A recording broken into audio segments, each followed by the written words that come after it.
ये एक अच्छा कदम है और मैं समझता हूँ कि सारे धर्मावलंबियों को इसका स्वागत करना चाहिए और मैं उसका स्वागत करता हूँ। और बताना चाहता हूँ सोनी, मैं उत्तराखंड मदरसा बोर्ड का एज ए चेयरमैन होने के वहाँ के माननीय मुख्यमंत्री श्री पुष्कर सिंह धामी जी लव जिहाद के ऊपर एक बहुत सख्त कानून बना चुके हैं और धर्मांतरण के ऊपर भी बना चुके हैं। धर्मांतरण किसी का और लव जिहाद यानी इसलिए महज आप उसका धर्म परिवर्तन करने के लिए या अन्य किसी और भावनाओं से अगर आप उसका धर्म परिवर्तन करते हैं तो ये ना ईश्वर को स्वीकार्य है और ना ही ये समाज में स्वीकार्य है। ये मैं समझता हूँ ये असामाजिक चीज़ है और धर्म जो है उसके ऊपर किसी का कब्ज़ा नहीं है। मैं समझता हूँ कि अगर इस्लाम के अनुयायी अगर इस्लाम को समझ लें तो इस्लाम का पहला बहुत ही स्पष्ट ये कहना है ला इकराहा फिद्दीन, यानी दीन में धर्म में कोई जबर नहीं है।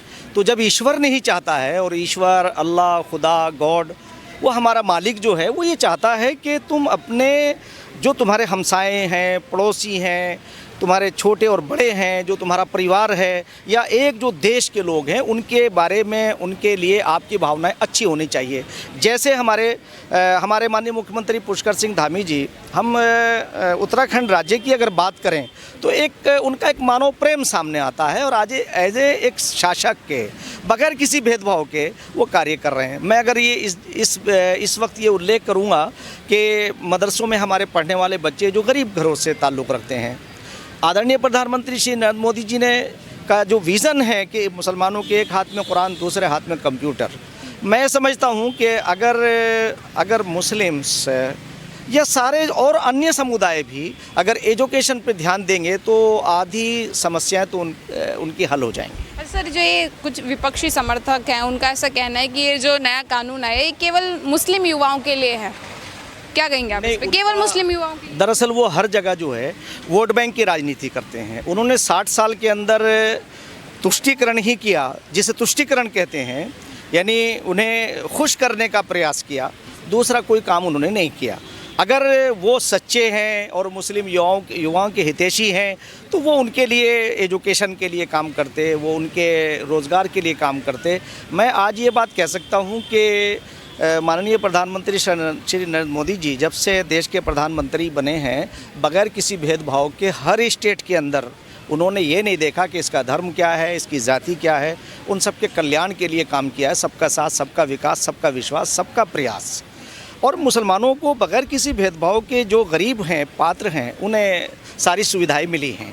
तो मैं आज ये बात विपक्ष से पूछना चाहता हूँ कि आपने 100% उनका वोट लिया, किस लिए लिया? कहीं तो आपने संविधान को ख़तरे में बता करके, कहीं माइनॉरिटीज़ को ख़तरे में बता के, कहीं आपने अनुसूचित जाति जनजातियों को डरा करके, आपने सिर्फ वोट बैंक बना करके उनका वोट हासिल किया। आपने कल्याण के लिए काम क्या किया है? मैं चैलेंज के साथ अगर उनसे पूछूं कि वो बता नहीं सकते, वो डिबेट में हमारे सामने आके बैठ जाएं।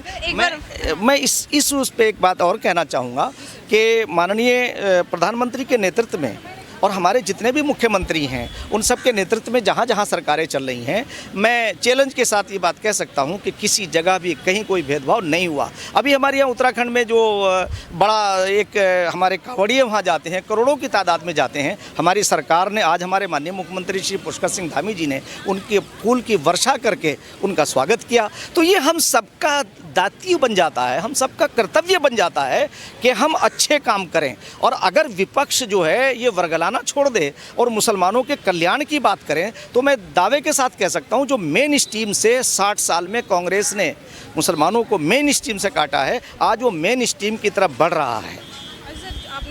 आपने बात करी कि उत्तराखंड में कांवड़ियों की आपने बात करी, सेम अगर हम योगी जी की बात करें तो नेम प्लेट वाले मामले पर भी योगी जी को घेरा गया था कि मुसलमानों का बॉयकॉट करवाना चाहते हैं। इस मामले में भी योगी जी को घेरा जा रहा है कि केवल जो आपके कानून बनते हैं केवल मुसलमानों के लिए क्यों बनते हैं, एक तरफा ही क्यों हैं आप इस तरीके से? मैं एक बात ये कहना चाहूँगा कि ऐसा नहीं है कि जो नेम प्लेट की जहाँ तक बात है, मैं आज ये बात कहना चाहता हूँ कि मैं अपने देश के अंदर। मैं भारत में सबसे ज़्यादा भ्रमण करता हूँ। आप ऐसे मेरी बहन के यहाँ खड़ी हैं, आप मुझे जानते हैं कि मैं मुसलमान हूँ। आप मेरी आइडेंटिटी जो है सामने है। मैं ये दावे के साथ ये कह सकता हूँ कि अभी आपने देखा भी होगा, कावड़ियों के व्यूज़ भी आए हैं। उन्होंने इन सारी चीज़ों पे नहीं, ये तो आइडेंटिटी के लिए है, ताकि उसकी जो वेरीफाई हो सके कि यहाँ खड़ा कौन है। तो उसमें कोई दिक्कत की बात नहीं है। अगर वो नेम प्लेट लग रही है तो ये कोई भी आपत्तिजनक नहीं होनी चाहिए। इसलिए कि हम जब यहाँ रहते हैं, हम आपस में बड़े मेल जोल के साथ रहते हैं। और क्यों? इसलिए कि हमारे तो नफ़े और नुकसान एक है। कुल्लुकुम बनी आदम व आदम मिन तुराब। आदम मिट्टी से पैदा किए गए और हम सब हम आपस में जो है सारे के सारे हम एक ही नर और नारी की संतान हैं। अव्वल अल्लाह नूर, उपाय कुदरत के सब बंदे, एक ही नूर से सब जग उपजे, कौन भले कौन बंदे। वादहुला शरीक, वन गॉड विदाउट सेकंड। अव्वल अल्लाह, जैसे आप कहेंगे एकम एवं अद्वितीयम, सारा संसार एक ही नरो नारी की संतान है। तो इसलिए मैं कहना चाहूँगा कि आइडेंटिटी अपनी रहनी चाहिए, पता चलना चाहिए कि ये कौन है। अगर यदि कोई कानून बनता है समाज, मतलब उसमें हिंदू पक्ष भी है, मुस्लिम पक्ष भी है, सबके लिए समान कानून बनता है, तो लेकिन फिर इसमें यही क्यों बोला जाता है कि केवल मुसलमानों को दबाने की राजनीति है, उनको प्रताड़ित किया जा रहा है, बॉयकॉट चाहती है गवर्नमेंट, इस तरीके से बात। वो असल में विपक्ष का यही तो काम है। अब क्योंकि मुसलमानों में एजुकेशन की कमी है, वो इन्हें वर्गला लेते हैं, धोखा दे करके उनसे जो है वोट हासिल कर लेते हैं और सीधे साधे मुसलमान बहकावे में आ जाते हैं। मैं सीधा मुसलमानों से कहना चाहूँगा कि ये देश इस वक्त दंगा मुक्त है और विकास युक्त है। आप इस विकास की यात्रा में शामिल होइए और आने वाले दिनों में आप प्रधानमंत्री के कामों को देख करके, जैसे इसमें आपने हर जगह हमारे उत्तराखंड के अंदर 5 सीटें हमने जीती हैं, तो जाहिर बात है उसमें मुसलमानों का भी कंट्रीब्यूशन है। ऐसा नहीं है कि उसमें मुसलमानों ने वोट नहीं दिया। 5 सीटें बड़े मार्जिन से हम जीत के आए हैं। इसलिए मैं फिर आगे भी कहना चाहूँगा कि आप अपनी दूरियों को कम करिए और भारतीय जनता पार्टी का जो विकास का जो मॉडल है उसे अपनाइए। सर, ये जो लव जिहाद वाला कानून पूरे देश में यदि लागू होता है तो आपका समाज इसका खुला समर्थन करता है, इसका स्वागत करेगा? बिल्कुल, जो मुसलमान है इसका विरोध नहीं करेगा। क्यों नहीं करेगा? इसलिए कि धोखा दे करके किसी का धर्म परिवर्तन करना या उससे महज आपको विवाह करने के लिए ऐसा करना, ये इस्लाम में अनिवार्य है ही नहीं। धन्यवाद सर। जो नकली आइडेंटिटी बताते हैं आप, ये गलत है कि नकली नाम बता करके जो है आप पहले तो जो भी विवाह कर रहे हैं उसके बाद फिर आप उनका धर्म परिवर्तन भी करवा रहे हैं। इसके खिलाफ कानून बना है कि नकली आइडेंटिटी क्यों बतानी है? नकली आइडेंटिटी की बात जो है ना, ये हमारे समझ से जो है कि सही नहीं है। नकली आइडेंटिटी अगर लोग बताते हैं तो वो उसी धर्म में बिलीव कर जाते हैं। अगर कोई मुस्लिम लड़का है, अगर वो हिंदू नाम बताता है, किसी हिंदू लड़की से शादी करता है, तो जब वो हिंदू नाम बताता है तो उसको हिंदू धर्म अपना लेना चाहिए, उसी के साथ रहना चाहिए।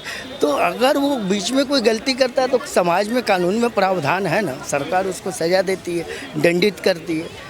लेकिन हाँ, यहाँ पे ये भी देखा जाता है कि उस महिला, उस लड़की का जो जीवन बर्बाद होता है, उसको जो सामाजिक आर्थिक जो परेशानियाँ होती है उसको दूर करने के लिए क्या सरकार ने कोई ऐसा प्रावधान किया है कि किसी के साथ यदि ऐसा हादसा होता, कोई इस तरीके से पीड़ित महिला लड़की है समाज में, तो सरकार उसके लिए कौन सा ऐसा प्रावधान करती है कि उसको समाज में एक सम्मानित जीवन जीने का अधिकार मिले?